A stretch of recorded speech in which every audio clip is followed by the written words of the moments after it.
에베소서 6장입니다. 5절에서 9절 말씀입니다.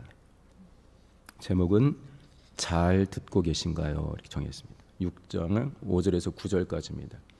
종들아 두려워하고 떨며 성실한 마음으로 육체의 상전에게 순종하기를 그리스도께 하듯 하여 사람을 기쁘게 하는 자처럼 하지 말고 그리스도의 종들처럼 마음으로 하나님의 뜻을 행하여 단마음, 즐거운 마음이란 말입니다. 단마음으로 섬기기를 주께 하듯 하고 사람들에게 하듯 하지 말라. 이는 각 사람이 무슨 선을 행하든지 종이나 자유하는 자나 주에게 그대로 받을 줄을 알미라. 9절 함께 시작. 상전들아 너희도 저희에게 이와 같이 하고 공가를 그치라. 이는 저희와 너희의 상전이 하늘에 계시고 그에게는 외모로 사람을 취한 일이 없는 줄 너희가 알미니라. 아멘. 몇몇 성도님들은 에베소 6장 5절에서 9절 이거는 성경에서 지금쯤은 삭제해야 되지 않겠습니까? 라고 질문을 할 수도 있습니다. 이 성경을 보는 것이 아니라 제가 그냥 어느 날 올라와 가지고 우리 집 종들이 말이에요. 상전인 저한테 아무렇게나 행동한다고. 제가 고민이라고. 어떻게 해야 될지 금요기도 때 기도하고 있다고 하면은 우리 성도님들 어떻게 생각하시겠어요? 아마 쇼츠로 금방 동영상이 편집돼 가지고 유튜브상에 올라와 있을 거예요. 세상에 아직도 집안에 노예를 두고 있는 사람도 있고 그것도 교회 목사라는 사람이 노예 제도를 하고 있다고. 1863년이죠. 기억 잘 못하실 거예요. 저도 자료를 찾아보고 기억했습니다. 우리가 많이 존경하는 신앙인 중에 아브라함 링컨이 있죠. 링컨이 남과 북이 전쟁을 했습니다. 참 신기합니다. 정말 신앙의 자유, 교회, 교황에게 몇몇 지도자들에게 눌려서 박해받는 성경대로 살고 싶어도 살지 못하는 삶을 떠나서 아무리 힘들었다 할지라도 먼 바다를 건너서 많은 사람이 죽어가면서 이 대륙을 넘어왔어요. 아메리카 대륙에 도착했죠. 정말 많은 사람들이 또 초기에 죽기도 하면서 그러나 이들이 원했던 것들이 여러 가지 있겠지만 가장 큰 게 뭡니까? 신앙과 삶의 자유였습니다. 근데 이들이 100년도 못 돼가지고 남과 북이 전쟁을 치러요. 약 60만 명이 죽었다고 합니다. 60만 명의 사상자가 있었다. 내가 기록을 찾아봤는데 다 그리스도인들이에요. 근데 전쟁을 치르기 전에 한 나라였지만 서로 간에 정치적인 쟁점들이 맞지 않을 수가 있습니다. 우리나라도 좀 더 진보적인 색채, 좀 더 보수적인 색채, 진보에서 좀 더 나간 색채, 보수에서 좀 더 바깥으로 빠진 색채 다양하게 있죠. 그러니까 너는 그렇게 생각해, 나는 이렇게 생각해 할 수도 있는데 이게 격화되다 보면 싸우기도 합니다. 근데 지금은 전쟁을 하진 않죠. 말로 싸우기도 하고 글로 싸우기도 하고 때로는 시위를 하기도 하는데 이때 남과 북에 여러 가지 쟁점들이 있었는데 그 중에 하나가 노예제를 인정할 것이냐 폐지할 것이냐. 예수께서 사람을 대신해서 죽어주셨고 내가 너희를 사랑한 것처럼 너희도 서로 사랑하고 이미 모든 걸 다 통해서 보여주셨고 그리스도에서 너희가 하나라는 것을 많이 말씀해 주셨지만 여전히 거의 2000년 가까이 교회 안에서 남북전쟁은 교회 안에서 벌어진 일입니다. 교회 안에서 노예제도를 인정할 것이냐 우리가 어찌 동일한 인간을 노예라고 부릴 것이냐 노예는 해방해야 된다라는 게 큰 문제 중에 하나로 부딪혀가지고 남과 북이 전쟁했어요. 전쟁 중에 1863년에 링컨이 선언을 해버리죠. 북쪽 중심으로 노예 해방 선언을 했습니다. 전쟁은 65년에 끝났습니다. 물론 그 뒤에도 이 노예제도와 관련해서 특별히 흑백 차별과 관련해서 문제가 해결되는 데는 시간이 엄청 걸렸고 지금도 비슷합니다. 교회사 속에서 노예를 사람으로 취급하지 않고 재산으로 분류하면서 마음대로 쓰고자 하는 게 노예제도인데 이 노예제도를 하나님의 뜻이라고 강단에서도 철저하게 설교도 하고 노예들에게 오랫동안 가르쳐온 본문 중에 하나가 이 에베소서 6장 5절에서 9절입니다. 종들아 나오잖아요. 노예들을 하는 말이에요. 종들아. 또 이와 마찬가지로 강력한 구절 중에 하나가 또 어디입니까? 하나 더 일단 읽어볼게요. 베드로전서 2장 말씀 한번 읽어보겠습니다. 베드로전서 2장 비슷한 말씀인데요. 한번 읽어볼까요? 시작. 사환들아 범사에 두려움으로 주인들에게 순복하되 선하고 관용하는 자들에게만 아니라 또한 까다로운 자들에게도 그래야. 잠깐만요. 이게 이제 지금은 우리가 어떤 공동체 안에서나 또는 직장 생활할 때 상급자를 만나거나 누군가를 만났을 때 여러 가지로 불편하면 이렇게 우리가 해석을 확대해서 하는데, 이 당시에는 이게 주인하고 노예와 관련된 이야기예요. 19절 시작. 애매히 고난을 받아도 하나님을 생각함으로 슬픔은 참으면 이는 아름다우나. 주인 입장에서 노예가 이 말씀을 아멘하면 얼마나 좋습니까? 때려도 감사합니다. 제 잘못입니다. 자, 20절 시작. 죄가 있어 매를 맞고 참으면 무슨 칭찬이, 실컷 때려놓고 죄가 있으니까 때려도 된다는 소리예요. 오직부터 시작. 오직 선을 행함으로 고난을 받고 참으면 이는 하나님 앞에 아름. 이건 우리가 꼭 노예한테만 가는 말씀이나 해가지고 우리가 받아요. 오케이, 맞아요, 괜찮아요. 됐습니다. 교회사 속에서 에베소 6장 오늘 본문과 베드로전서 2장 말씀, 골로새서 3장 뒷부분에 있는 말씀 엄청나게 악용되었습니다. 오늘 본문에 이 말씀이 쓰여진 시기는 1세기겠죠. 예수께서 하늘로 올라가신 것이 이제 33년, AD 33년 정도죠. 그 정도로 본다면 사도 바울이 에베소 교회에 편지를 보낸 것은 또 한 20-30년 후가 아니겠습니까? 자, 노예가 어떤 것인가요? 이 당시에 나라와 나라가 분쟁을 일으킬 때 결정적으로 사용하는 방법들이 있었는데 사신을 보내가지고 조율을 하기도 합니다. 근데 어떻게 해야 평안하죠?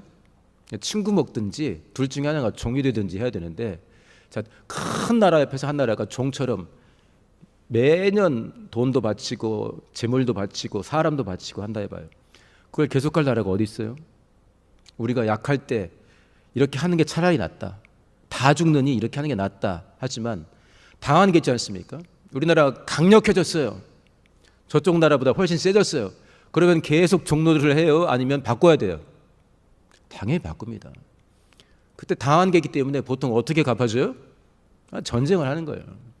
그러니까 이 당시 뭐 1차 대전, 2차 대전도 마찬가지 아니겠어요? 2000년 후도 마찬가지였는데, 그러니까 주로 큰 나라와 나라 사이의 갈등의 해결은 뭐로 하냐? 전쟁을 하는 거예요. 전쟁은 어떤 겁니까? 자, 월드컵에서 어느 나라 응원하십니까? 우리나라 떨어졌는데. 축구 전쟁 벌어지는데 나라와 나라가 싸웁니다.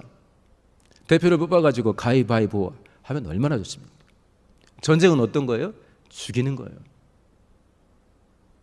그리고 후환이 두렵게 될 만한 존재는 싹 끝내버리는 겁니다. 나라와 나라가 비슷하면 싹 끝내버려야 깔끔하고, 우리나라가 훨씬 막강해. 그런데 좀 쟤들까지 우리가 뺐으면은 저 동네에 돈도 있고 말이야, 사람도 괜찮은 애들 많은데 확실하게 끝내버리겠다. 다 죽이지 않아도 쓸만한 애들을 데려올 수 있는 나라가 있어요. 왜냐? 아직 충분히 강력하니까. 쟤들 좀 살려와서 데려와도 쟤들이 큰 문제 안 일으킬 수 있잖아요. 그때 데려와 가지고 재산처럼 물건처럼 사용하던 게 노예입니다. 노예.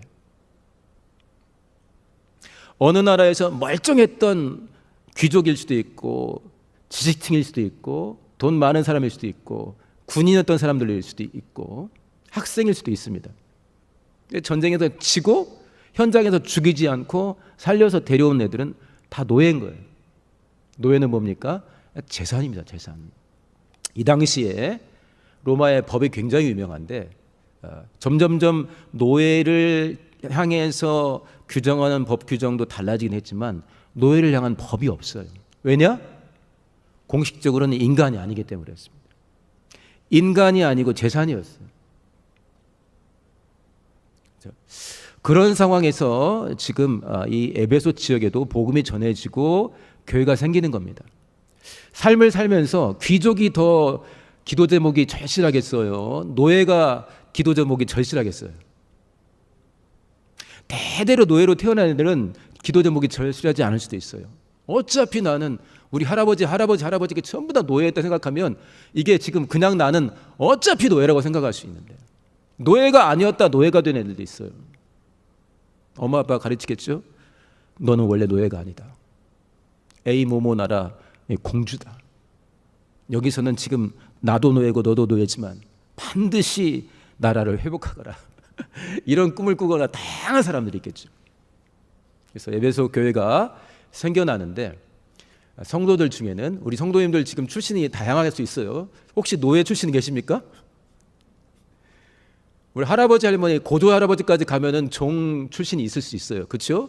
갑오경장 이전에 1894년에 우리나라도 갑오경장이 있어서 신분제 철폐하는 전쟁을 또 치르게 됐는데, 올라가다 보면 있겠죠. 지금 노예로 지금 사시는 분이 있으세요?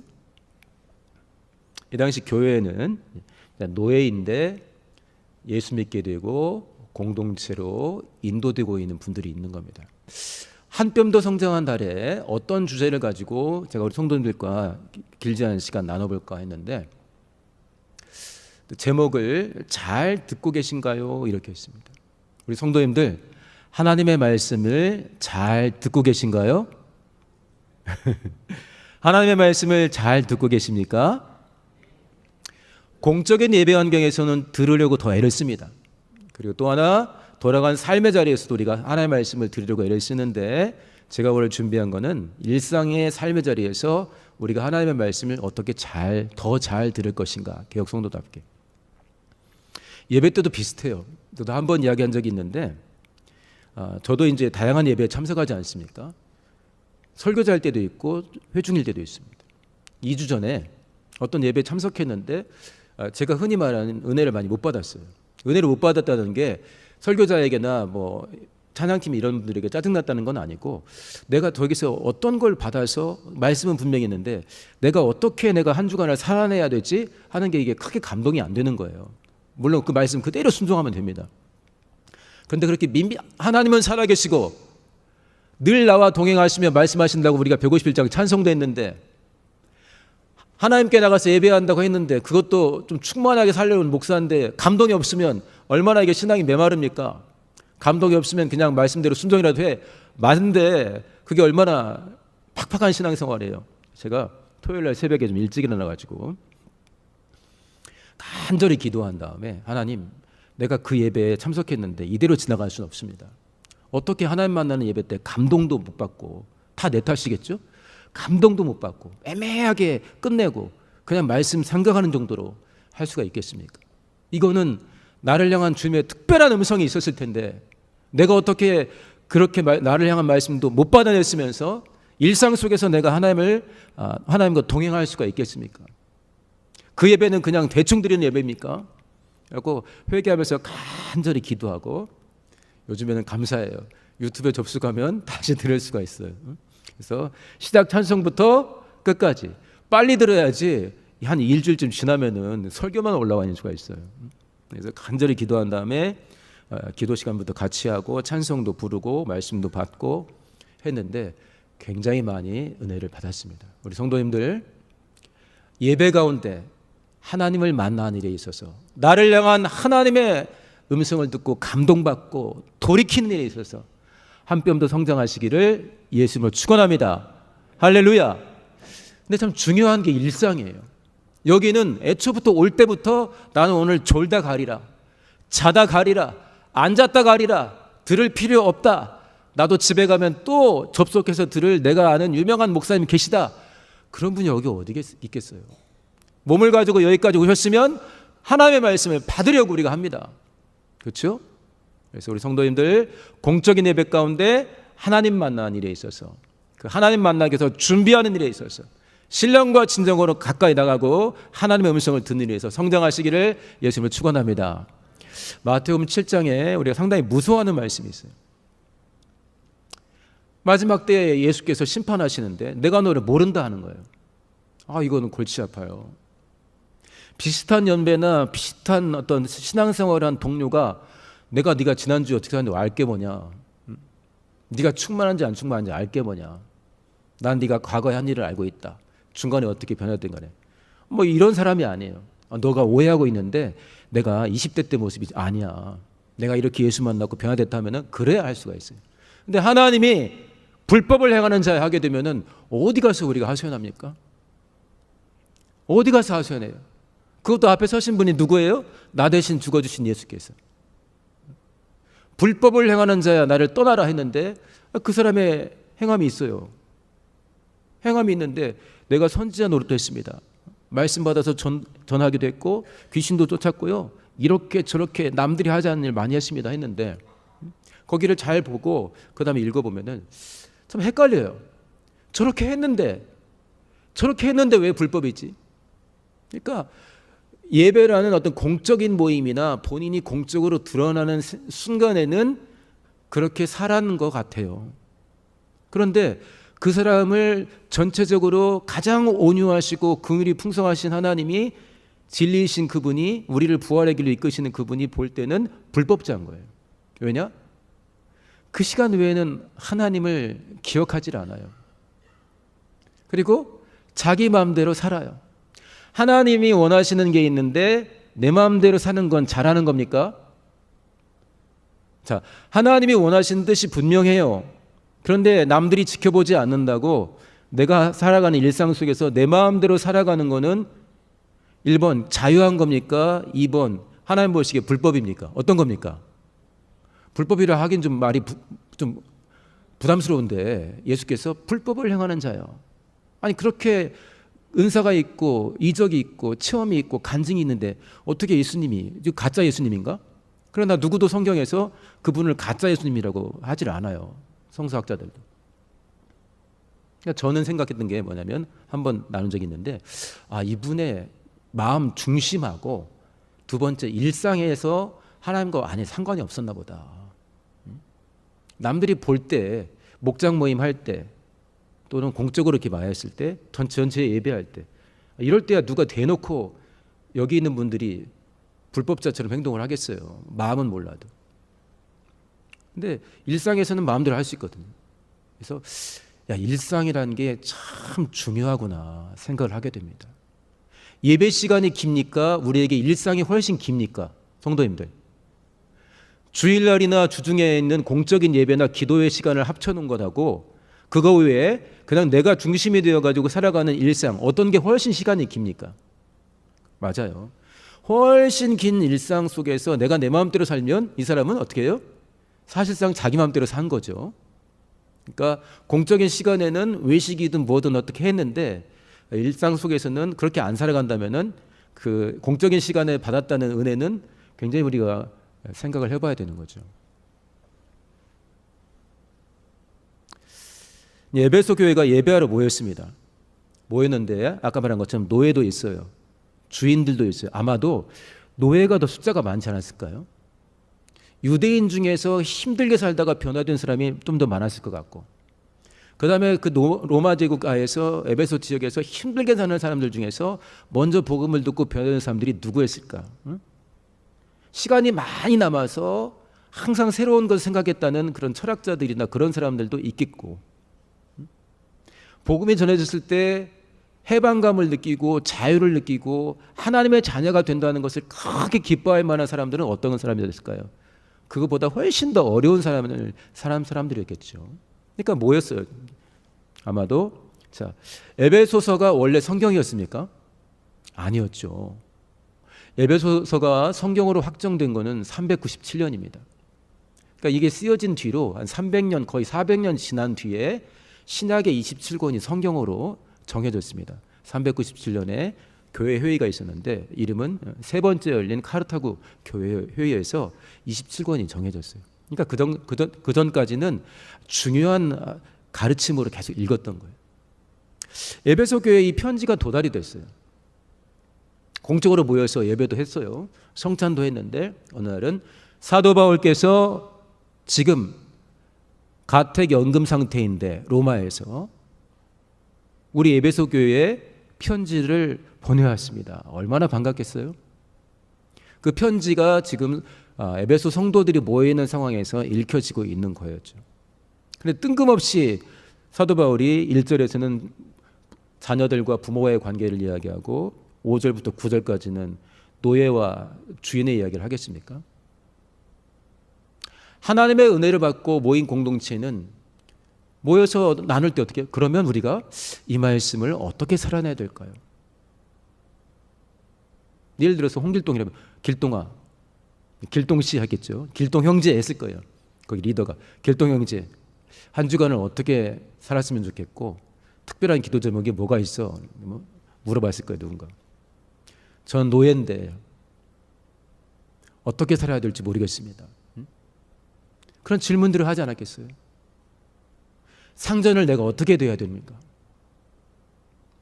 제가 힘도 세니까 한번 칠 수도 있는데 그 당시에는 노예가 폭력을 행사하지 못하도록 한 노예가 혹시나 주인을 살해하거나 하면은 그 집안에 있는 노예 전체를 다 죽여버리는 그런 일들이 일상적으로 있었습니다. 그러니까 폭력을 하지 않아요. 정 못 참겠으면 도망가는데 도망갔다 걸리면은 이 큰 재산이기 때문에 재산상의 큰 문제이기 때문에 반드시 잡히게 되고 사형당하게 되어 있습니다. 거의 대부분이. 자, 노예가 묻는 거겠죠. 어떻게 살면 좋겠느냐. 그러니까 이 노예와 관련된 문제가 없을 수가 없어요. 집안에 노예가 이 공동체 안에 노예가 있으니까. 우리가 만약에 공동체가 모였어요. 그런데 오랜만에 고등학생이 왔네. 고2 학생이 왔어요. 어떻게 진로를 정해야 할지 모르겠어요. 공부가 재미가 없어요. 그렇게 물어볼 수 있겠죠? 그러면 이야기도 듣고 용돈도 주고 피자치킨도 사주면서 야, 공부가 예배고 공부가 신앙이란다 할 수도 있어요. 어떤 직장인이 저는 직장생활을 어떻게 하면 좋겠습니까? 사람들이 돈 하는데 저는 그리스도인으로 어떻게 살면 좋을까요? 다양한 문제를 물어볼 수가 있어요. 교회 안에 흡연 문제가 논의가 됐을까요? 안 됐을까요? 됐죠. 근데 문제는 성경책에 흡연이 없다는 거야. 초기에 이 기호품으로 담배가 나왔을 때 얼마나 많은 목사님들이 흡연을 했는지 모릅니다. 기호품 너무 멋있는 거죠. 그러나 건강에 좋지 않다는 것이 의학적으로 발견되고 나니까 이거는 내 몸을 내 마음대로 쓸 수 있는 게 아니라 하나님 거니까 흡연을 하지 않는 것들이 또 교회에서 논의가 되고 지금 대부분의 교회는 흡연을 하지 않습니다. 제가 아는 우리 공동체 목사님들 중에 담배를 끊으신 분은 있어도 다시 피는 분은 없어요. 근데 이게 논의가 안 됐을까요? 일상 속 삶의 자리에서 다양한 문제들이 나온 거예요. 여기서도 노예들이 질문했을 수가 있고 그 다음에 주인이 질문할 수도 있는 겁니다. 1000년, 2000년 가깝게 노예는 주인에게 순종해야 된다면서 악용되었던 본문이기도 합니다. 그러나 지금은 노예가 없죠. 한번 생각해 보세요. 1850년 그 당시에 남과 북이 60만 명이 죽고 다치면서 전쟁을 치를 만큼 큰 문제였습니다. 노예는 해방되어야 되는가? 아니다. 우리의 큰 경제 요소로서 우리가 계속 그렇게 부려야 된다. 얼마나 많은 그리스도인들이 이 본문, 골로새서 본문, 베드로전서 본문을 사용하면서 노예제도를 합법적으로 하나님의 뜻이다. 그러니까 노예제도는 계속 이루어져야 되며 노예들은 주인에게 순종해야 된다. 애매히 고난을 받아도 어제 맞았어? 왜 맞았는데? 이유도 몰라요. 물어보는 거예요. 베드로가 담당하는 교회 성도들 중에는 이유 없이 맞고 다니는 노예가 있었던 거예요. 애매히 고난을 받아도 하나님을 생각은 모르고 참으래요. 말이 됩니까? 나에게 애매히 고난하는 놈을 혼내줘야 되는데. 자, 우리들 가운데에서 너무나 당연하고 너무나 자연스럽게 숨을 쉬는 것처럼 자연스럽게 받아들여지는 시스템이나 제도들이 시대마다 있어 왔고요. 지금은 제가 여기서 우리 집에 있는 노예가 말이죠. 이렇게 말을 꺼낼 수도 없는 것 자체가 시간이 흐르니까 이 본문이 처음 적혀 있던 시대 그리고 이 본문을 악용하던 1000년, 1500년 가까이 지나던 이 시대에 사람을 대하는 태도, 노예제도를 대한 태도는 지금은 완전히 바뀌어버렸습니다. 우리 성도님들 혹 지금 이 본문은 절대 이렇게 해석해야 돼 하시는 분들이 있을 수 있는데, 시간이 흘러 하나님 보시기에 교회 공동체가 누구나 받아들일 만한 것으로 다르게 해석될 가능성도 있습니다. 그러니까 항상 하나님께는 마음을 열어놓으시되 우리 하나님께 잘 묻고 그다음에 하나님께 인도받으시기를 예수님을 축원합니다. 할렐루야. 제가 설교 후에 일상이라는 찬양을 같이 하고자 합니다. 우리가 일상 속에서 이 에베소 교회에서는 다양한 일상들이 있는데 성도 중에 노예가 있었고 노예 주인도 있었어요. 그러니까 여기서 이제 이야기를 하는데, 그 당시에 노예제도 자체가 좋은 거야 이렇게 받아들이고 쓴 게 아닙니다. 지금은 노예제도 없어요. 어느 목회자가 지금 노예제도를 인정하면서 설교단에서 노예가 있어야 됩니까 하겠어요. 그러나 2000년 넘게 이 본문이 살아 있습니다. 지금도 제가 폈는데 누구도 지금 손들고 왜 그 본문으로 설교하십니까? 아무도 그러지 않아요. 왜냐? 이 당시에 왜 이 본문이 그 교회에 주어졌고 시대의 흐름 속에서 노예제도가 없는 상황에서도 이 본문은 우리가 어떻게 여기서 나를 향한 음성을 들을 수 있는지, 여기도 종에 대한 이야기가 있고 상전에 대한 이야기도 있고, 종의 상전이 있지만 종과 상전의 상전이 하나님께서 계시니까 어떻게 사람을 대하는 태도를 바꿔야 되는지. 처음에 그리스도인들은 그랬대요. 일단은 노예제도는 숨 쉬는 것처럼 자연스럽게 우리가 있는 제도니까, 처음에는 보니까 아무리 법적으로 인간 취급을 안 해도 사람인 거야. 그러니까 그리스도인들이 친절하게 대해주기 시작합니다. 더 나가서 예를 들어보니까 딴 나라에서는 멀쩡한 인간이었어요. 그 나라에도 법도 있었는데 전쟁에 끌려온 포로고 노예가 됐어요. 그러니까 이게 부딪히는 거예요. 자, 갈라디아서 말씀 빨리 한번 읽어보겠습니다. 갈라디아서 3장. 똑같은 사도가 쓴 편지인데 갈라디아 교회는 저런 편지가 같습니다. 시작. 누구든지 그리스도와 합하여 침례를 받은 자는 그리스도로 옷 입었느냐. 그리스도와 함께 침례받은 사람은 바깥에서 볼 때 예수만 딱 보인다는 거예요. 28절 시작. 너희는 유대인이나 헬라인이나 종이나 자주자나 남자나 여자 없이 다 그리스도 예수 안에서 하나니라. 아니 그 안에 예수님이 계시고 하나님 예수님과 연합했는데 뭘 나누겠어요. 29절 볼까요? 시작. 너희가 그리스도께 속한 자면 곧 아브라함의 자손이요 약속대로 유업을 이을지니라. 이런 말씀도 있어요. 갈라디아 교회는 이런 말씀을 주어진 거예요. 그러니까 노예 주인들이 갈라디아서 3장 말씀을 못 읽게 하려고 애를 많이 썼습니다. 역사 속에서. 헷갈리잖아요. 내 이웃을 내 몸같이 사랑하라. 빼도 박도 못할 하나의 말씀인데 이거 다 안 맞잖아요. 그러니까 많은 충돌들이 있었고 여러 가지 단계를 거쳐가면서 지금까지 온 겁니다. 일상 속에서 겪는 일을 모임 가운데 하나님께 묻고 하나님의 말씀을 받으면서 이렇게 성장해 왔습니다. 우리 성도님들 삶의 자리에서 우리는 다양한 일들을 만납니다. 너무나 자연스럽게 받아들이는 일도 있고 틀리지 않은 일들을 살아갈 수도 있습니다. 그러나 주님이 주시는 눈을 가지고 주님이 주시는 마음을 가지고 들여다보면은 성경적이지 않구나라는 자기의 모습을 볼 수도 있고 어떤 제도를 볼 수도 있습니다. 또 하나 맞는 이야기고 좋은 일이지만 여기서 더 나갈 수는 없을까라고 우리가 하나님께 물을 수가 있는 겁니다. 노예제도 하나를 예로 들었는데 그 충만한 개혁 성도들이 바다를 건너가면서 그 어려움을 겪었던 메이플라워호를 통해서 영국에서 대서양 넘어가지고 새로운 대륙까지 온 사람들이 60만이 죽고 싸우는 전쟁을 서로 치러요. 끔찍하지 않습니까? 우리 안에서도 그런 전쟁은 아니지만 서로 꼴보기 싫은 전쟁을 치를 수는 있습니다. 그런데 어느 순간에라도 우리 하나님께서 우리에게 주신 최고의 계명들을 항상 함께 하시면서 이때 내가 어떻게 할까 묻고 하나님의 인도하심 받으시기를 예수 이름으로 축원합니다. 할렐루야. 불법을 행하는 자요. 다 저 같은 사람들에게 쓴 거 아니겠어요? 마태복음 7장 말씀은 최소 사역자, 선교복양사 이상의 사람들 아니겠어요? 안수집사, 장로, 권사님들 열심히 했는데 불법을 행했대. 그 예수님 말씀인데 어떻게 하지? 네가 과연 네 중심에 내 마음에 살아계시네. 내 마음에 살아계신다. 진실로 살아계신다. 주 동행하여 주시며 늘 말씀하시네. 일상 속에서도 우리는 일상에서 하나님의 뜻을 어떻게 살아가고 있는 거예요. 구체적인 상황에서 하나님께 더 잘 순종하기 위해서, 더 나은 신앙을 택하기 위해서 내가 너무나 자연스럽고 당연하게 받아들이는 삶이라 할지라도 하나님께 다시 묻고 살피면서, 골로새 교회에 이런 편지를 보냈어요. 무엇을 하든지, 사도 바울이 보낸 편지입니다. 말에나 일에나, 그것이 중요한 일이든 그렇지 않든, 일상이든 특별한 일이든, 말에나 일에나 다 누구의 이름을 하고? 주 예수의 이름을 하고 그를 힘입어 하나님 아버지께 감사하라. 무엇을 하든지 말에나 일에나 다 주 예수의 이름으로 하고, 일상이든지 공동체 생활이든지 예배든지 개인 생활이든지 주 예수 이름을 하고 하나님께 결제받아서 진행하고, 이 말입니다. 승리하시기를 예수님을 축원합니다.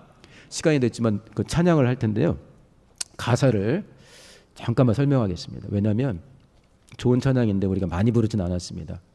말씀은 가지고 기도하려고 30분 가까이 지금 설명을 했는데 찬양을 잠깐만 설명하겠습니다. 한번 볼까요? 일상이라는 찬양을 설교에 하게 됩니다. 일상. 자, 나를 보내사 서게 하신 것, 누가 보내셨습니까? 우리 하나님이 지금 나의 삶의 자리에 보내셨습니다. 가장 귀한 곳이 어디예요? 왜 그렇죠? 하나님이 보내신 것이고, 하나님이 나와 동행하기를 원하시는 것이고, 하나님의 하나님 되심을 나타내는 것이 어디예요? 우리의 일상입니다. 자, 그 다음 구절.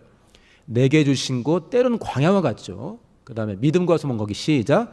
믿음과 소망 가지고, 왜냐? 선하신 하나님이 지금 나와 함께 하시면서 선을 이루고 계시니까.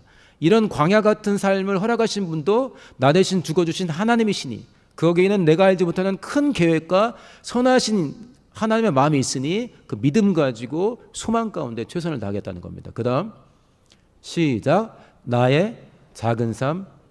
어떤 분은 큰 삶일 수도 있어요. 그러나 대부분 다 작게 보이는 삶일 수 있습니다. 드러나지 않은 삶일 수도 있어요. 일상이니까. 그럼 누구에게 드립니까? 주님께서 원하시는 대로 살면서 주께 드릴 때, 그 다음 구절 시작. 나의 삶을 통해 누가 영광받아요? 왜냐? 하나님의 뜻대로 순종하니 하나님이 기뻐하시고 하나님의 하나님 되심을 내 안에, 내 주변에 나타내실 것입니다. 그 다음 시작.